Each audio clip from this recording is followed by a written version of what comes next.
Minnesota Vikings faithful, you are listening to the Purple People podcast. My name is Kyle West. I am accompanied, as always, by Adam Carlson. Yo. Kyle Smith. What's up? Yo, ready to talk Vikings football. Absolutely. Today I'm in a mood where I wish I was one of those shock jock radio DJs and I just had that keyboard in front of me to make a bunch of weird noises. I want to be that guy today. Yep. I think that'd be a lot of fun. But at least we're in a good mood because it was a Vikings win. Maybe it wasn't the best win ever, but it was a win and something we'll talk about here in a little bit. I don't care if they barely do it or they blow them out. Barely. I get it. As long as they get the W. As long as they get the W on the scoreboard, Adam. That's all that matters. Barely. Anyway, welcome to the Purple People podcast. This is episode number 176, the Forte Year-Old Virgin. Amazing. I got so many mean looks in the movie theater during that because I was the only person that laughed at one part. Which part? I want to know which part. He's talking about going out on a date, and he says, well, what if she doesn't want to? And then he says, well, then you punch her in the head. And I laughed. Don't get me wrong, violence towards women, not funny. It was the way the line was delivered that absolutely got to me. And I laughed, and I looked around, and everybody was just giving me the evilest eye. Hey, that's okay. It's not like you're inviting those people over for Thanksgiving dinner afterwards. I did, and they didn't come. Yeah, well, you know. More turkey for you. I'm a monster. But let's dive into the quick hits so we can get into the meat and potatoes of the podcast. Thanksgiving. Hey, it's November. That's topical now.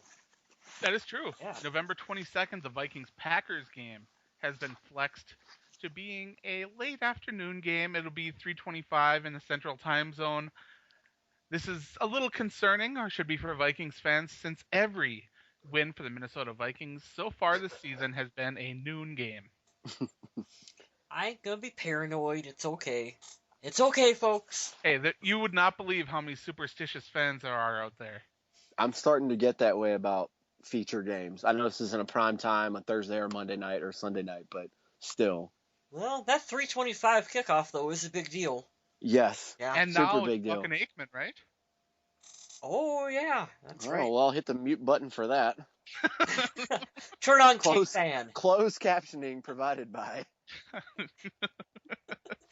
I don't know about you guys, but I just can't stand Joe Buck and Aikman. I'm going to get some stuff over this, but Aikman wasn't even that great of a quarterback. Oh, God. Anyway, Wow, let's shots move on. fired. So Eric Kendricks was named the NFL's Defensive Rookie of the Month for October. Despite only playing 3 games, he racked up some pretty nice numbers as far as tackles and sacks, and has proven himself to be a worthwhile candidate for the starting middle linebacker position. You betcha, buddy. We like us some Eric Kendricks here at the podcast. I sure do. Mm-hmm. He's a monster. Congratulations go out to cornerback Captain Munnerlyn, depending on where you live in the nation, I guess, and who's broadcasting the game, who played his 100th career game against the Chicago Bears on Sunday. 100 games. That's quite a milestone. Very few players reach that point. Yeah, he said he was coming for Brett Favre. And Yeah. he's coming There for you go. Brett. Good Good stuff. luck. Good stuff. I like me some Captain. I think he's a bit underrated for this team, the way he's been playing this season. With his new motivation and his new willingness to fall into what Mike Zimmer wants him to do, he's finding a lot more success, and I think he's a lot happier. So Yeah, it turns out when you actually do your job like you're supposed to, good things happen. Very true. Trade rumors. You gotta love trade rumors. Tuesday's trade deadline. By the time this comes out, I'm betting that everything will already have happened, and every speculation that we've been making will be over. Because I believe it's 3 p.m. Central Time tomorrow that the trade deadline is. I believe We've already seen one nice big move with Vernon Davis being traded to the Denver Broncos. But one trade that possibly will not happen is Cordero Patterson moving out of Minnesota because the rumor is that he is not on the trading block. Nope, That's a Cordero. shame. But you also have to have value to be traded. And also remember, Percy Harvin wasn't on the trading block. Well, that is very true. They had Well, just maybe- got done saying that, and it was like 2 hours later. Oh, he's gone to Seattle. Well, maybe he can throw a weight at Mike Zimmer and we can start the process over again. If anyone throws a weight at Mike Zimmer, they're not getting out of that weight room alive. Yeah, I don't think that would be a very good idea But at all. I agree with this rumor. I really don't think Peterson is going to go anywhere. I don't really think They he won't has get the value they want in exchange for him, Exactly, Adam. despite the fact that they don't use him on offense and he's been ineffective on special teams.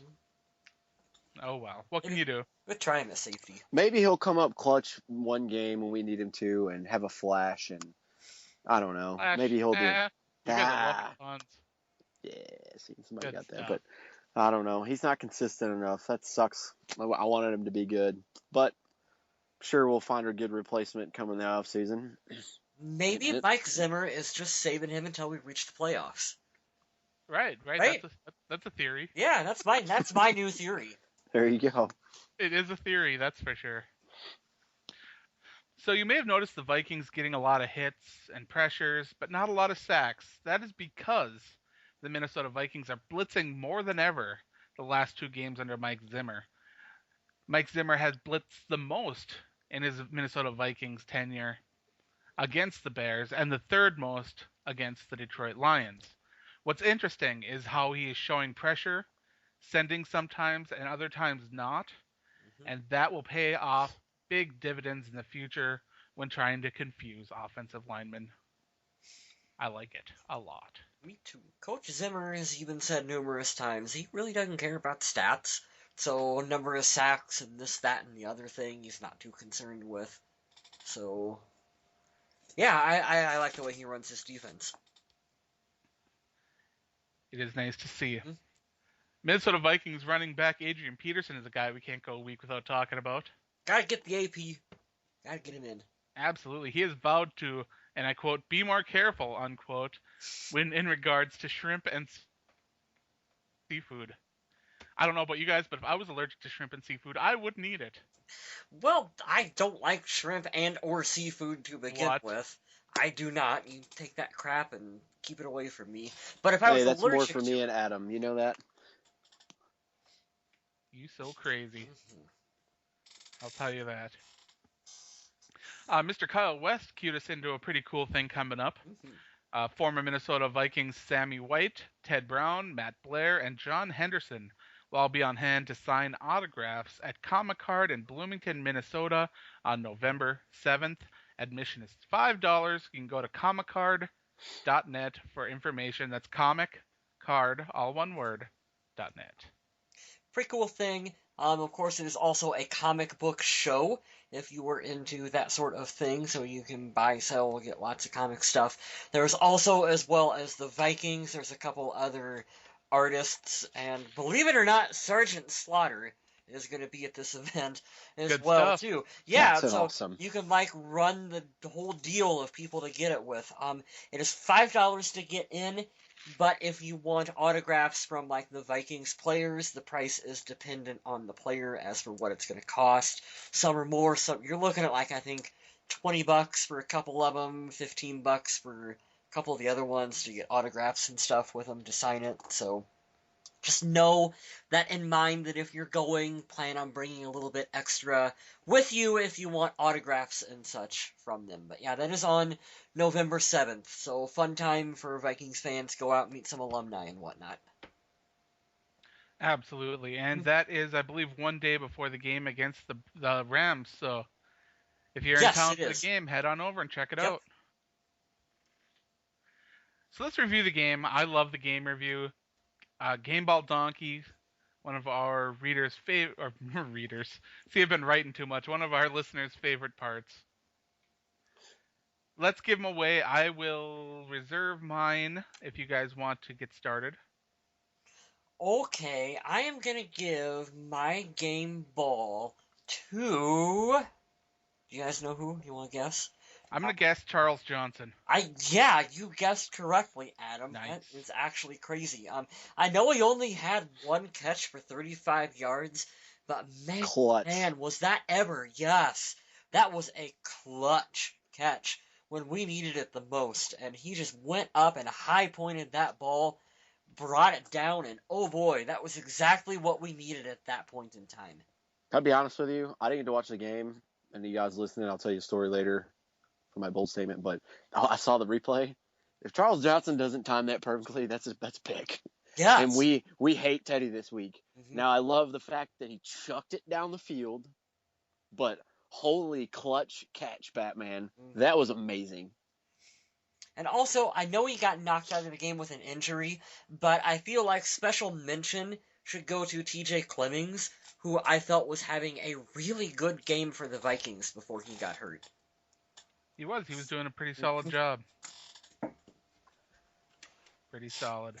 Do you want to go with your donkey, or do you want to circle around? What do you want to do? I don't care. I can do my donkey next. I'm going to give it to Mike Wallace, who I don't remember the amount of times he was targeted. I'm sure Adam's got it.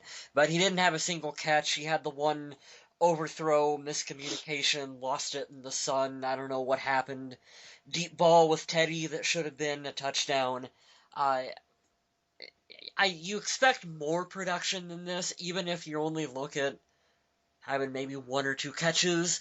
But if they were clutch, like what Charles Johnson had, you can maybe give him the pass and the benefit of the doubt. But to not have a single catch at a really low number of targets for what they're paying him, boy, that's just really not getting it done for me. All right, Mr. Smith, have at her. You know what? The more we do these shows together, the more I try to look for somebody. It's not too obvious. Like you said, Charles Johnson, great pick. I want so badly to ride the Stephon Diggs train, but I'm probably gonna do it in a week where he just has an average game. I wanted to give it to Teddy for a 2-minute drive, being 2-minute Teddy. So he had a pretty crappy game up to that point. But I'm going to go with Marcus Sherrills because that punt return was great. I know it wasn't the hardest one to run back. It was a sweep right, but way to stay relevant. You know, we were pretty stagnant up to that point, and if you look at the score for the game, we didn't win by a lot. So that didn't happen. We don't win that football game. And, we've said this before about Marcus Sherrills. Whenever you don't really mention him for a while, he just kind of pops up to kind of let you know he's still there. And we're not getting anything done in the kick return game. So thank you for returning a punt. Marcus Sherrills staying relevant. On the flip side of that, the donkey. Does anybody remember the game last year? Did anybody watch the press conference from Mike Zimmer last year at Soldier Field? Anybody at all? I remember it because I remember him being really ticked off about the game clock. The game clock. Yes. Well, I'm going to go ahead and give it to the actual turf at Soldier Field. If I hear another player, and it doesn't have to be on the Vikings team, bitch about, and excuse my language, the crappy turf that they have out there, I might just have to go make a trip there and just do everybody a favor and light it on fire. I'm sick of hearing about it, and you know what makes me even worse and even more mad? We've had the curse. We haven't won a Super Bowl yet. The last thing we need is to get real excited, have the steal of the draft in Stephon Diggs, and to hear him say, the turf injured me. Mm-hmm. Chicago, fix your field. I've been there. I have laid foot on the middle of that field searching it for the president. It was great, but you know what? Step your game up. Everybody's having state-of-the-art facilities getting built. Yeah, I'm not expecting you to bulldoze the place, but it just irritates me. It reminds me of FedEx Field up for the Redskins. I've heard nothing but horrible stories about that place too. Get your crap together, Chicago. Not only that, though, it's player safety. The NFL should be taking a look at this and saying way too many people are getting hurt on this surface. Because obviously that surface is bad for both home and away teams. It's not just us. I mean, there are Bears players that are slipping and falling and this, Could you imagine? Other thing. I wouldn't want to play on that turf. You know how much the Vikings, I mean, every team loves playing at home, but can you imagine being more satisfied with the conditions of a field every time you have a road game than when you're at home? The Vikings are playing at a college stadium and have a better field. Yeah, thank you, Adam. It's sick. Mm-hmm. I really wanted to pick a player. I'm not going to do that because I didn't physically get to watch the game, but I thought special mention of that. It was the clocks last year, and Mike Zimmer was pissed, and now our star rookie wide receiver is telling me that the turf is, not very good to play on. It's just it's unsatisfactory for me. But I'll get off my Hey, soapbox. real quick, Kyle Smith, did Yes. you see the tweet that went out before the game of the lines that were on the Oh my field goodness. that were I not? did not. They had lines that were not painted in a straight line. They were all wavy, like the guy that was painting them had as much to drink tonight as I have. They were just all over the place out there on the turf. It's like I don't know what the grounds crew or I don't know what's going on in Chicago. I don't understand it. It's just like you got everybody that listens to the show, I'm in the military. And it doesn't have to be the military, it can be any job. When you have a representation, you're on national freaking television. Have your stuff together. You're representing that team and that franchise. People notice little stuff like that. Hence the tweet you're talking about. Yeah, that's so infuriating. It's like those memes that go around. You have one job. You have one job. Do your one job. You made me think of that old Snickers commercial. Remember when the Kansas City chefs were on TV? Did anybody ever see that? Oh, that's amazing. All right, for my game ball, you guys want to guess where I'm going? Teddy? I don't know. No. Offensive line. Mike Harris. Unbelievable game from Mike Harris. This is a guy that we weren't sure what he was going to do this preseason. He came in, he fought, he won a starting job at right guard, and ever since then he has been playing amazing football. This is a guy, he's not going to lose that position because he's playing that well. Mm-hmm. And Mike Harris, just amazing. Just think, Adam, there are people on Twitter who want him replaced. Yeah. And I don't think... the Vikings need to draft someone to replace him. No, watch him play. Eye test. We talk about the eye test all the time. Can the player pass the eye test? And yes. And I understand watching players in the trenches can be boring to some people. It's not the action. It's not the dropping back. It's not the passing. It's not the touchdowns. It's not the beauty. But in there, there's so much that happens that helps the game flow. That'll help your team win. That battle in the trenches, so important. And that's why I've got a player as a donkey on the other side of the trench. Uh-oh. I like this guy. I went absolutely nuts when they were able to bring him back at a very cheap price. But Tom Johnson, that might have been your worst game as a pro, man. He was absolutely invisible, did almost nothing, and he was taking on competition on that Bears offensive line that he should have been dominating. Vlad Dukas? It was sickening. It was absolutely sickening. Tom Johnson's better than that, and maybe he was just having an off day. Perhaps he had something going on in his family or something. Who knows? Maybe there are plenty of reasons why things hadn't gone his way, but he struggled very bad this game, and I'm hoping to see him rebound against the Rams. Well, I'm sure he will. What we call Tom Johnson, we had that awesome nickname for him last week, but, he's one of those guys that, like we said, he's a backup, but I do believe that he can be a starter, and everyone's entitled to an off game every now and then, so I hope that he can get it figured out. Right, I'm not saying that Tom Johnson's a bad player by any means. Yeah, totally. This game, he absolutely did not have his best performance at all. Mm-hmm. So let's talk about the game. What was you guys' overall impression? I love the Vikings defense. Offense still needs to get it together and get it figured out a little bit more. Kind of glad we won. Kind of feel like we squeezed one. You know what I mean? It didn't feel like an earned victory. That's the problem, is that for the first 3 quarters, you're watching the game and you're like, offense, get some points.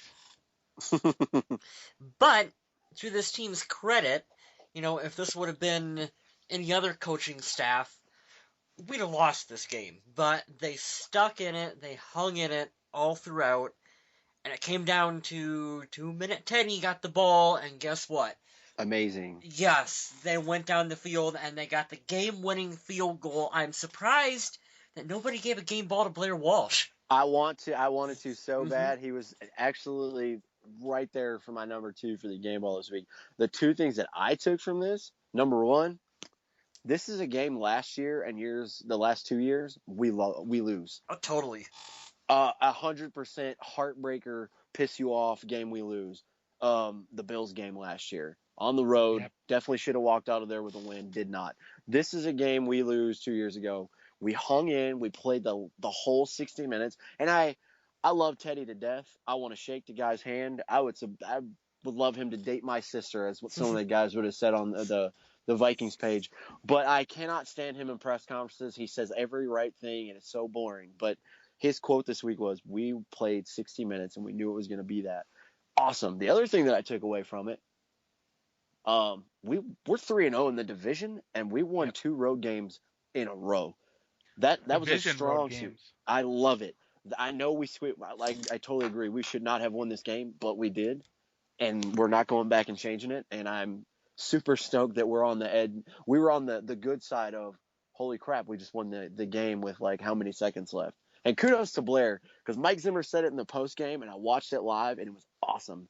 He said, Blair had a struggle. One of the reporters said that. And he's like, "Did you have any worries?" He's like, "I had no doubt in my mind he was going to make that." And that's what you say to build a guy's confidence. And he says, "You know what? He makes these kicks. He hasn't missed a kick in practice. I knew he was going to make it." I love that about our coach. Yeah, you feel really good for Blair because he's a guy that we were all, as a fan base, down on when he was having struggles. I know a lot of us were still behind him, but we were still, you want to see him get it together.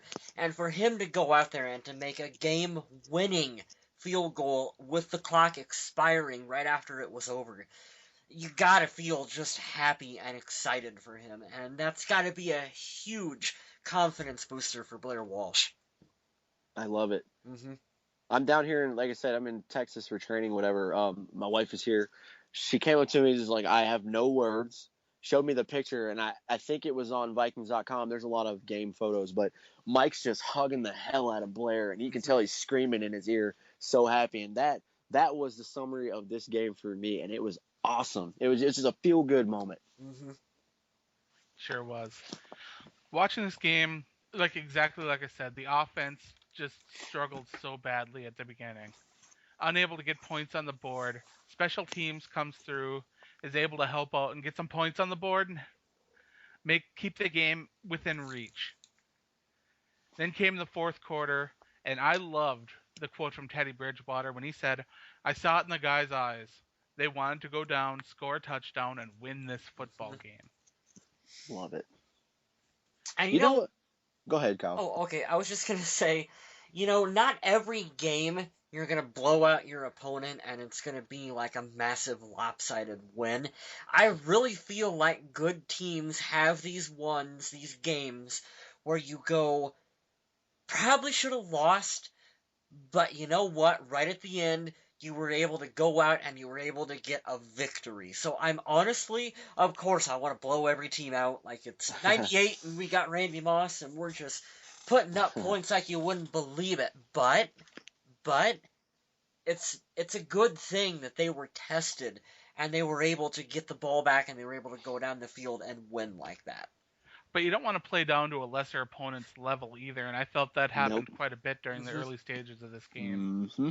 They're also a young team, not to be a homer too much, but they are also a young team, and that's probably part of the growing experience that they need to go through and get over a little bit. Because I totally get what you're saying, Adam. They do that. Adrian Peterson was opening up things in the passing game. There you go. 5.2 yards per carry, 103 yards, nowhere near the 250 or so that everyone was predicting, but a solid outing. Anytime you can get 5.2 yards per carry, that's a pretty solid day. Maybe if we had Todd Gurley. Oh my God. I was just gonna say that too. I had two things, but you got the one. Nobody had mentioned AP yet. Not exactly like a show-stopping. I mean, we're all used to AP getting 100 yards a game. It's like almost a gimme, but he quietly had a good game and helped us out tremendously for the passing game, like you said. But you know what you said, Kyle, was really funny. Mm-hmm. Like good teams win, and sometimes it's not pretty.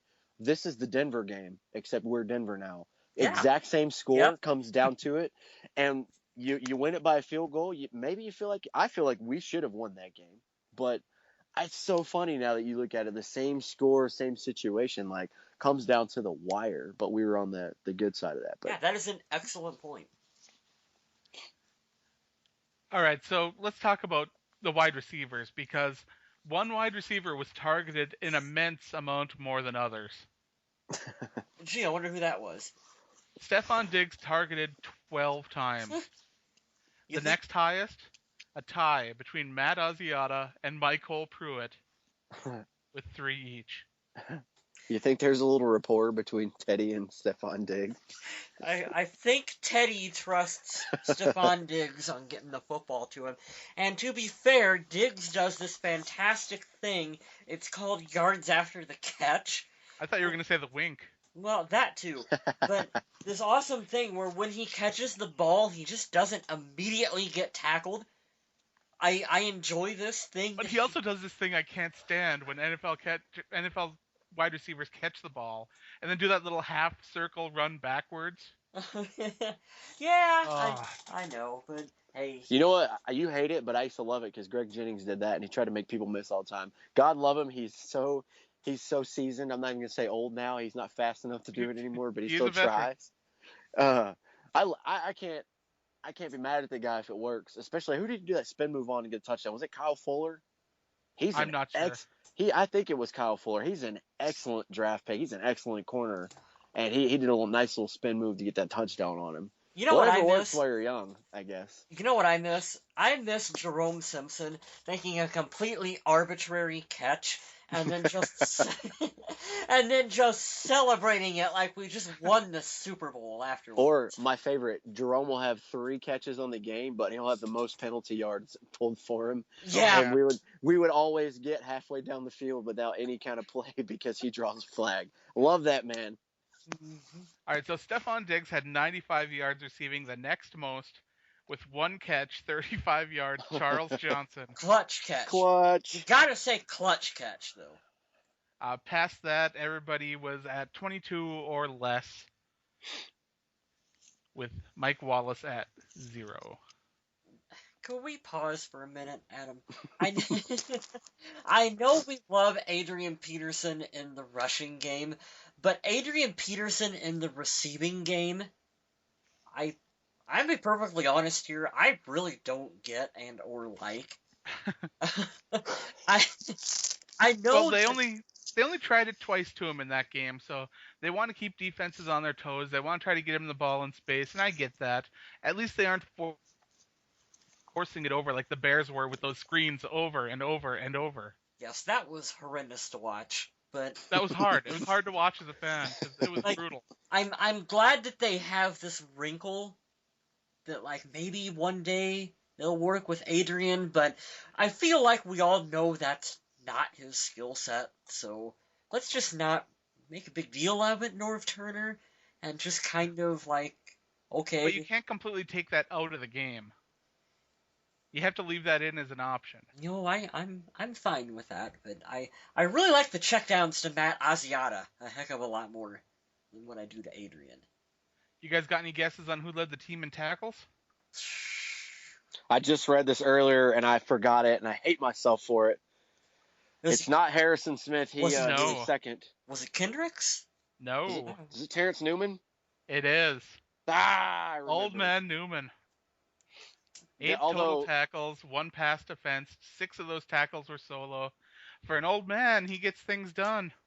They were ragging on him for, I forget where I was reading it on, because I guess part of the game, like I said, I didn't watch it, but I read that, because obviously it was a low-scoring game, too. Jay Cutler was doing a lot of dink and dunk to Alshon Jeffrey. Said he was doing a lot of these making Terrence Newman look bad. And then I read that before we did the show, he must not have did too terribly. He had the most tackles.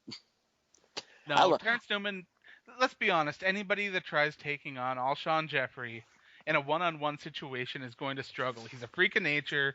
He's one heck of a talented wide receiver. And in this game, he had 10 catches for 116 yards and a touchdown. Yeah, I remember one play, though, where Newman had a really nice defended pass where he just jumped in front of him. I don't remember which receiver it was. But he jumped right in front of him and just batted the ball down. And I like the way Terrence Newman is playing. This was not just a case of Mike Zimmer bringing in a veteran guy because he knows the defense, end of his career. He's actually producing and being a really solid player for this team. Sure is. Mm-hmm. Absolutely is. Here's another trivia question for you, just to see if you remember. There was only one sack in the game. Who got it? Well, Danielle Hunter. I'm looking at the stats. I can tell you who did that. Yep, Daniil. Mm-hmm. I thought that was a bit of a disappointment. I know that Zimmer is not one for wanting big sack numbers or whatever, but it's Jay Cutler. I'm kind of used to the Vikings killing Jay Cutler, and I had hoped that we would get more sacks than what we did. I admit 1 sack and 5 hits is a bit disappointing, Mm-hmm. but when you are able to, I don't have the numbers in front of me on pressures, but Jay Cutler did get pressured a lot. Yes, definitely. I wish I had those numbers in front of me to go after it, but I'm not usually a numbers guy. I like watching the games, and I enjoy watching a sack every now and then, and touchdowns, football, sports, yay. Sports ball. Everybody loves sports ball. We love our sports ball. Otherwise, it was a fairly disappointing performance overall by the Vikings, but for them to be able to pull out a victory against the Bears on the road, getting 50 of the 53 men on the Minnesota Vikings roster their first win at Soldier Field. Mm-hmm. Pretty amazing. I say that, although I think Captain Munerlin and some of the others have won there, but at least in a Vikings As a Viking, their first yep. win. So that was a pretty important thing, is erasing that from the history. Now we don't have to hear, the Vikings lost 7 in a row at Soldier Field. We don't have to hear that anymore. That was a stupid streak, because it's not like some of those Chicago teams that beat us were all that. And Chicago's head coach has won 9 games in a row after a bye or something like that. It's like all the stats were in favor of Chicago. Everything was just pushing in their favor as far as numbers. And that's why games are not played on paper. Mm-hmm. That's why trends break. It's football. On the field, anything can happen, and we saw that on Sunday. That's why, to go back to one of the quick hits we were talking about, is that I try not to be that fan who was like, oh my gosh, the Vikings are playing in a 3:30 game. We can't win because blah, blah, blah. Really try not to buy into that kind of stuff and just go with the flow.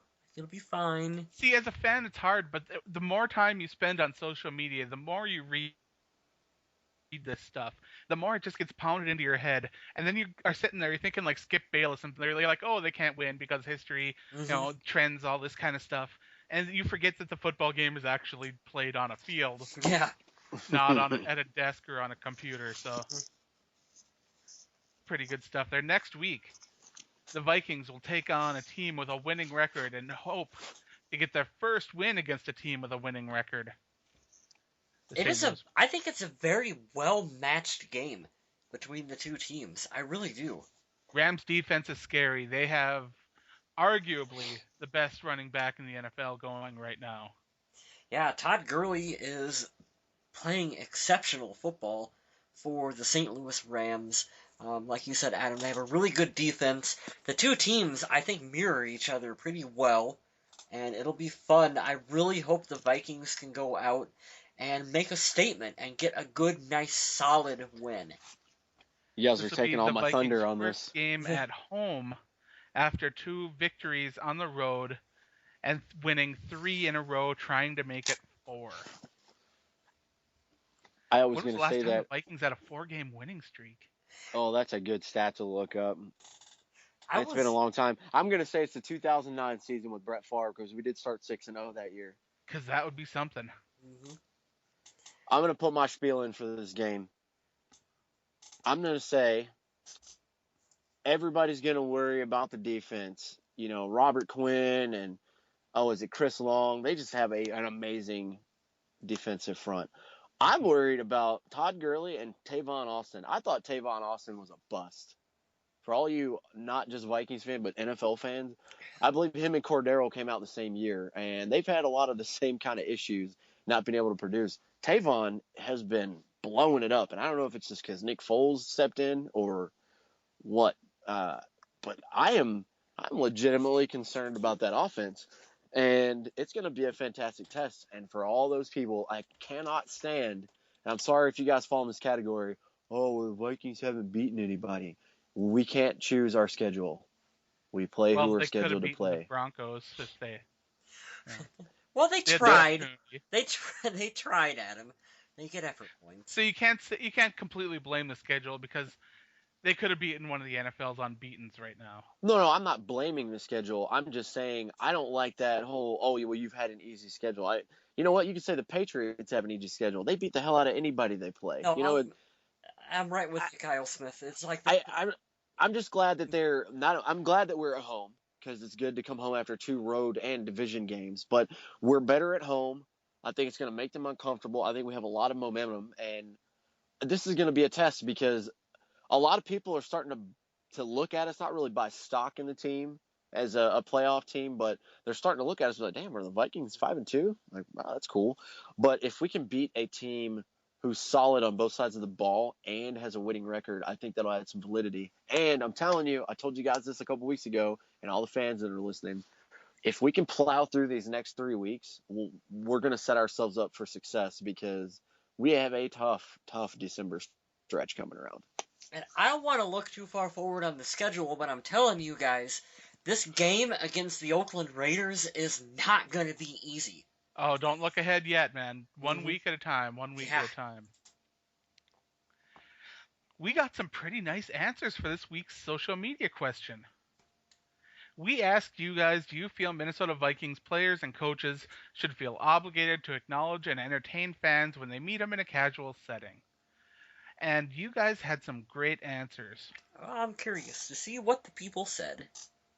We'll start at the bottom, and Tommy Gunn, one of our favorites, said, as a public figure, you forfeit your ability to have public anonymity.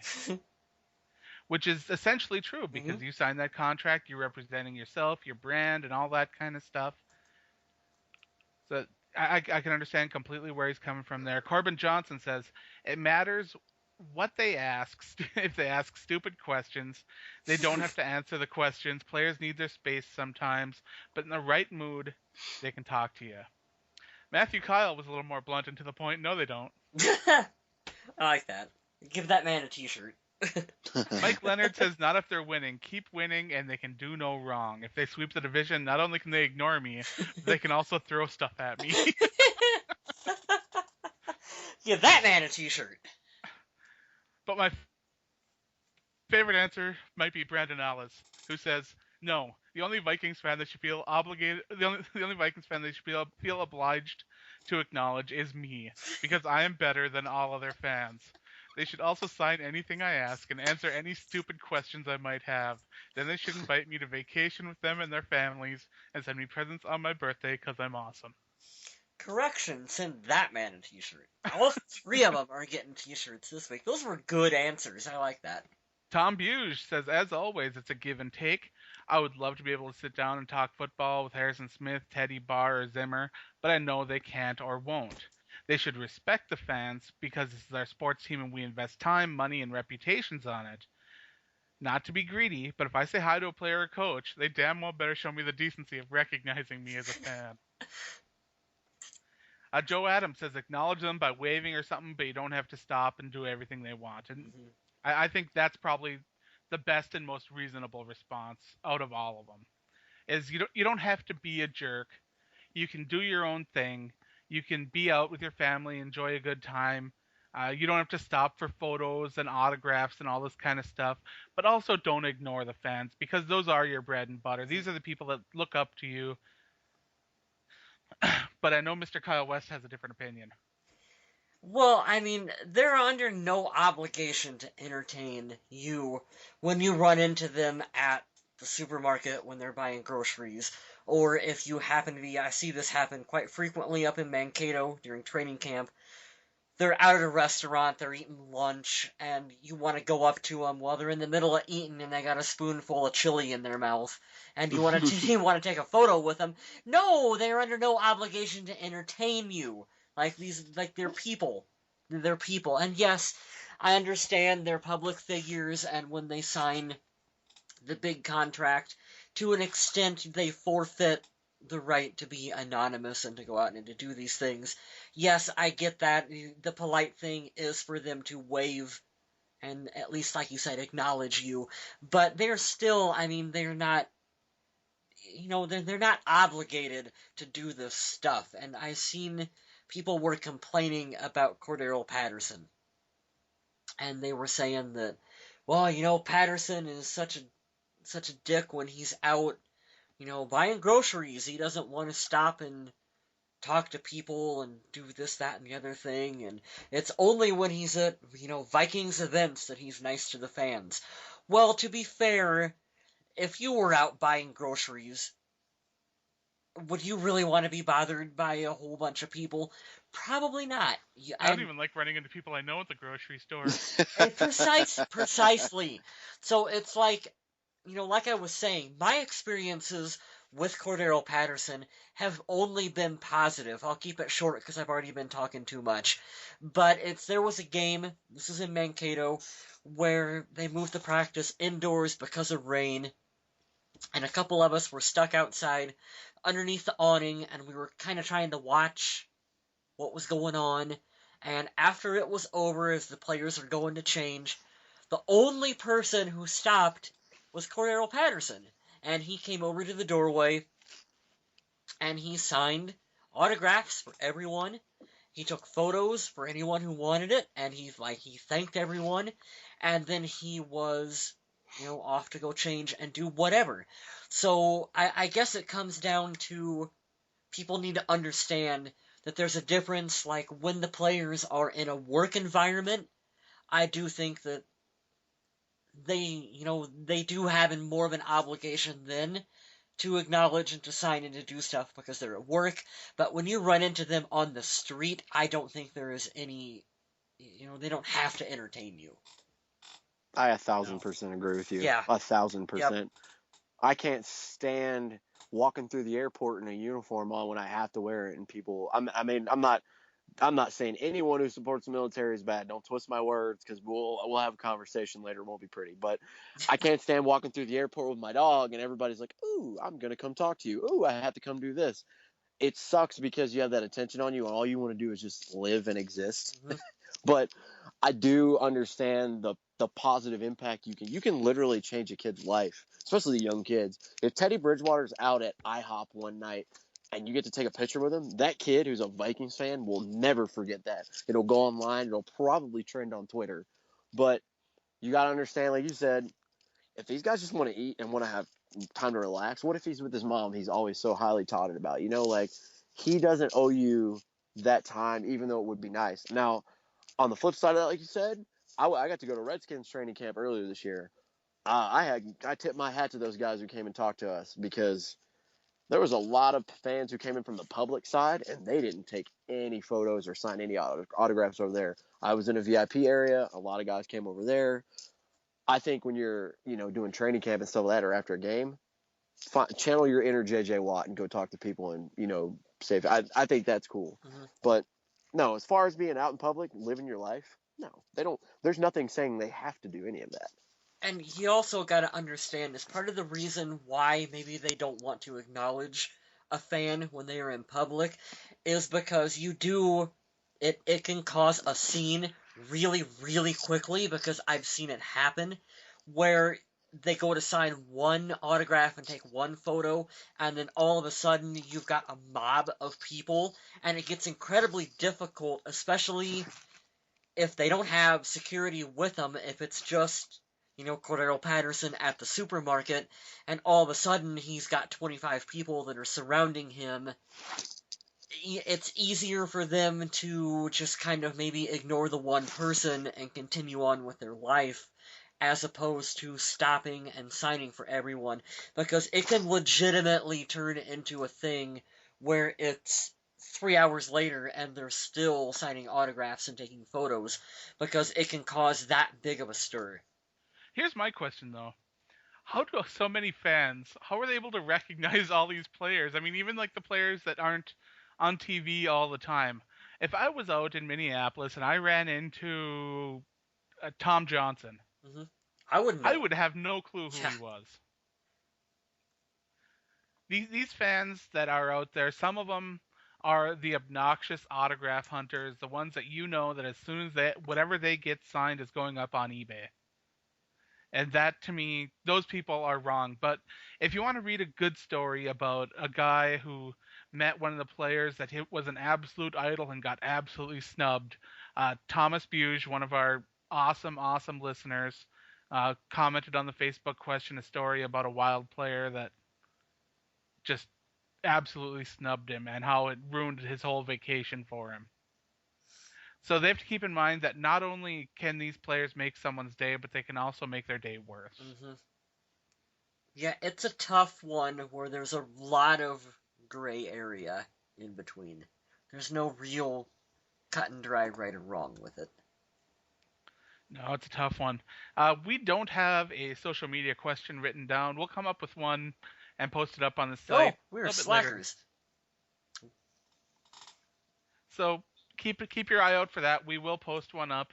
Maybe if you guys have some suggestions for something, post it on up. Our ears are open. Shoot us a message. It goes straight to my phone, and I'll check it and usually get back to you pretty fast. And we can finish off this week's show with Mr. Smith's bold statement. All right, guys. I did not get to watch the game. I like to do stuff that's kind of relevant, but I'll tell you a story instead. I hope you guys think it's entertaining. I love stories like this. So, I won't double tap on my job or my status. A lot of you guys know. If you don't, shoot me a message. I'll tell you all about it. It's fun. But I'm out in El Paso, Texas for the time being for work, and my wife is here, and we're about to deploy. And on Saturday, she thought it would be a smart idea while we were standing outside in line, getting some gear issued for this training that we're doing, to approach a man who is pretty much the size of The Rock and has more muscle tone. We're talking about Dwayne The Rock Johnson. Yes, right? Okay. Dwayne Johnson, a.k.a. The Rock. Especially, think of Fast and Furious Rock, not Rocky Maivia from back in the day. Just big, a boulder of a man, right? Yeah, gotcha. So my wife finds it. Yeah, well, a little bit more toned and in shape than Babs, but you get it. A scary individual, and my wife is all of 120 pounds and 5'6" on a good day, 5'5", decides to go up and say, "Hey, so and so, the Vikings are going to beat the Bears." Avid Chicagoan, avid Bears fan. So they're going to beat the Bears on Sunday, and he just stops what he's doing. The music stopped outside. I was like, oh, dear sweet Lord. So they make a bet. PT, physical training guru, says, "You know what? What do I got to do if your Vikings win?" She says, "You're going to do flutter kicks until I get tired." And I just immediately pull my hat over my face like, oh, dear sweet God, here it goes. And he says, "All right, I challenge you to the same. And trust me, I can do 1,000,000 of them. I've counted." As I looked at my watch, I looked at my wife, I looked at all my friends standing around. There's, almost 120 of us out here doing this stuff. So I was like, I'm going to murder her. Oh, my God. We have the worst luck in the world, just backstory FYI. So the moral of the story is, you guys know, if you've made it this far in the podcast, the Vikings won Sunday. So as any married man will tell you, when your wife is right, and if you're on the opposite side of that, it's not a good day. Thank God I wasn't on the other side of that. She goes up all sweet and peachy to him and goes, "Hey, so-and-so," I won't give his name out, but how'd that Vikings game go? And I've never seen someone in such mere disgust. He said it aloud. She said, "You know what? You don't have to do flutter kicks. I just want to hear you say that you love the Minnesota Vikings."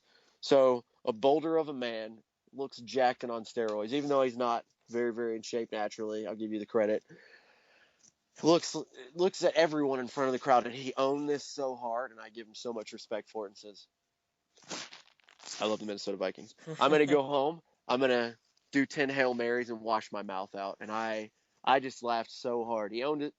Ended up talking with him for a while, but for some weird reason, luck and everything was on the Viking side and my side this weekend. So I'm sorry I didn't give you a statement, but even all the way in Texas, we still had some entertaining Viking stuff going down.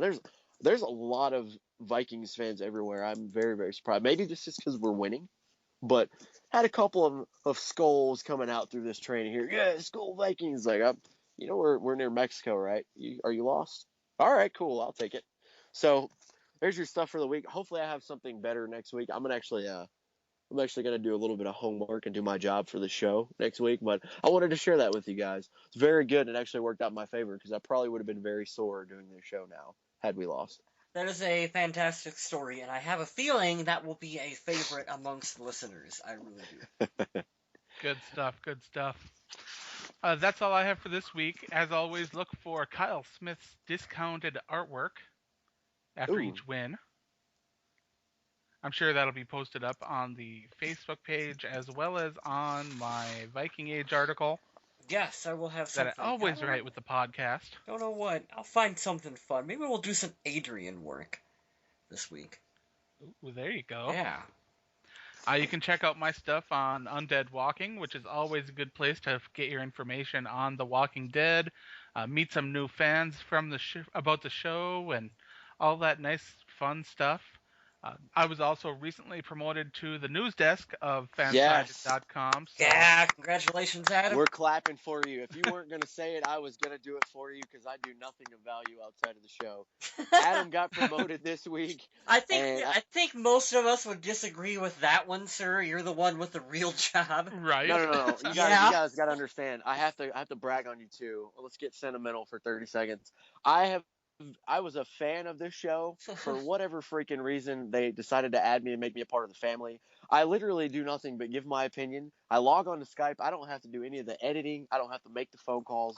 They make life super easy because they're masters of their craft. So thank you guys. But yes, back to Adam. Fansided. I love that site. That's where I usually get all of my inside scoop immediately too. It'll send you an alert like breaking news. Adam got promoted, so congratulations, my friend. Well deserved. I believe you wrote a Star Trek article. Yeah, my very first article on the Fansided front page about the new Star Trek show coming to CBS 2017. Interesting, fun stuff. It's nice to be able to write about things other than the Minnesota Vikings and the Walking Dead once in a while. Oh, you betcha. That's all I have for this week. You guys got anything else you want to add? No, I just want to thank everyone for listening to the show. We're sticking with us this far. Yes. 76 episodes in. It's amazing. It's cool that you guys are with us and you give us an opportunity every week to do this. Thanks for everyone interacting on social media. Adam's going to be taking a little bit of a break. He'll still pop in from time to time on the Facebook page. I am going to go in every day at some point. I'll try to get you some more pictures. Adam's better at that stuff because he is an editor. But thank you guys for interacting. The Facebook page, Purple People Podcast. If you don't like Facebook and you have Twitter, it's at Purple People Pod. Kyle West does a lot of that. He'll interact with you a lot of times too on game day and stuff like that throughout the week. That route. But thank you guys for interacting. Thank you for engaging in the social media question. Always fantastic answers for that. I'm glad you reminded me because I have taken over the social media duties for the Viking Age's Facebook account. So if you guys want to talk to me on social media, you can definitely do it right there. Yeah, what's your Twitter handle? On Twitter, you can get to me at MNVikingZombie. Ooh, boy. It used to work because, the Viking Age and Undead Walking, and I love zombies and Minnesota Vikings football. I don't know how to fit in the new part of it, so maybe I'll just leave it. I kind of like it the way it is. I like your Twitter handle. It's fun. It's pretty good stuff. In the meantime, like everyone said, thank you so much for listening. We hope to see you back next week, and hopefully we can be as positive and optimistic again. Stay classy, Minnesota.